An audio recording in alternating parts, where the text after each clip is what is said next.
Kami dari Nomi Group, kami dari Sekolah Pelita 2. Hai, nama saya Britza Laura Amaria Silaban dan di sini saya akan menjelaskan tentang pengertian pasar modal.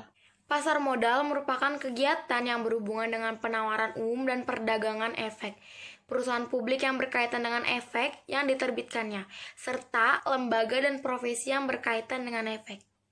Nama saya Korintia dari kelas 10 IPS. Saya akan menjelaskan tentang manfaat pasar modal.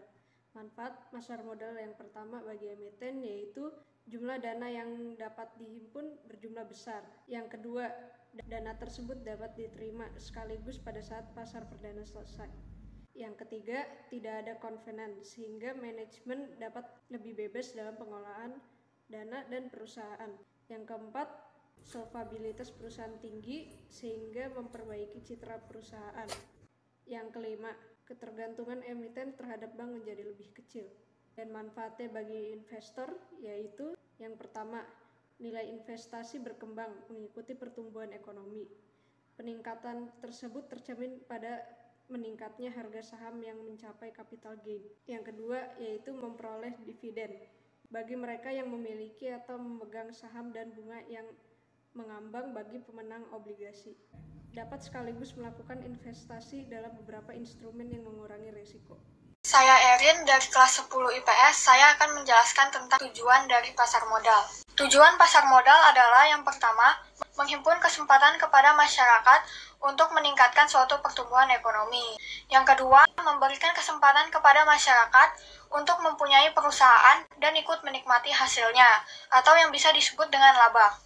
Saya Bridget Michelsu, saya akan menjelaskan fungsi pasar modal. Pasar modal membantu perusahaannya untuk mendapatkan dana dengan cara menjual sahamnya. Saham yang ditawarkan tersebut akan dibeli oleh masyarakat umum atau lembaga lain agar perusahaan bisa mendapatkan dana untuk operasional. Nama saya Maria, saya dari kelas 10 IPS akan menjelaskan cara kerja pasar modal.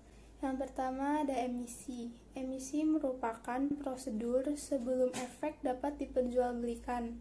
Prosedur ini terdiri dari yang pertama, persiapan letter on intent, yang kedua mendaftar ke Bapepam, yang ketiga evaluasi dari Bapepam, yang keempat pendapat terbuka dari Bapepam, yang kelima pengeluaran izin dari Bapepam.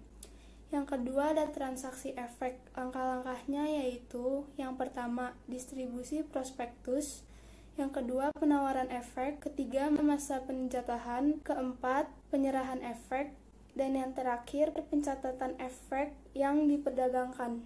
Halo, saya Grace Asvita Sterli dari Pelita 2 Grup Nomi. Saya ini akan menceritakan tentang syarat-syarat menjadi OJK.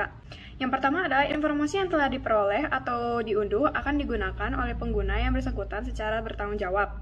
Dan yang kedua adalah OJK adalah satu-satunya institusi yang memiliki hak penuh untuk menambah, mengubah, dan mengurangi materi website sewaktu-waktu sesuai dengan kebutuhan tersebut. Dan yang ketiga adalah OJK menampilkan data, informasi, serta data statistik untuk memberikan informasi tentang kondisi pasar modal secara umum. Nah, berikut adalah syarat-syaratnya. Terima kasih telah mendengarkan, semoga bermanfaat. Terima kasih. Sekian dari penjelasan kami, semoga bermanfaat untuk kita semua. Terima kasih dan Tuhan memberkati.